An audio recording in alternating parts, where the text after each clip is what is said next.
ఎంత పొద్దుతూకునే లెగలేని వాళ్ళం ఎంత ఎర్లీగా టిఫిన్ షాప్ దగ్గర ఎందుకున్నాం అనుకుంటున్నారా? మీరే చూడండి గాయ్. హాయ్ ఫ్రెండ్స్, ఈరోజు మేము మూవీ నేమ్ మర్చిపోయింది,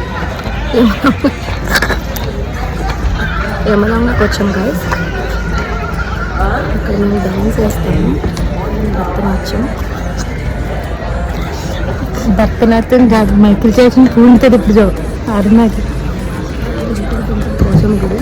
ఒక 5 minutes షో తర్వాత అన్న ఎంట్రీ అయితే వచ్చింది. అన్న ఎంట్రీతో అయితే ధూమ్ ధామ్ దుమ్ము లేపారు మన శ్రీకన్య థియేటర్ కి వచ్చిన కుర్రాలు అయితే. ఎన్టీఆర్ అన్న డాన్స్ కి అయితే నేను పెద్ద ఫ్యాన్ అండి. అన్న మన ముందు డాన్స్ చేస్తే మనం ఆగుతామా? మరి మనతో మామూలుగా ఉండదు, దుమ్ము లేపాము డాన్స్ అయితే. ఇంట్లో చెప్తే తిడతారని చెప్పి ఎవరికి చెప్పకుండా దొంగతనంగా అయితే వచ్చేసాము మేము మూవీకి అయితే. ఇలా మాలాగా దొంగతనంగా ఇంట్లో చెప్పకుండా అన్న మూవీకి వచ్చిన వాళ్ళైతే కమెంట్ చేయండి గాయ్స్. మూవీ అవగానే షాపింగ్ అయితే పోయాం. ఇలాంటి చిలిపి చేష్టలు లైఫ్ లో మళ్ళీ రమ్మన్న రావు. ఈ రోజు ఇదే మా మినీ లో సబ్స్క్రైబ్.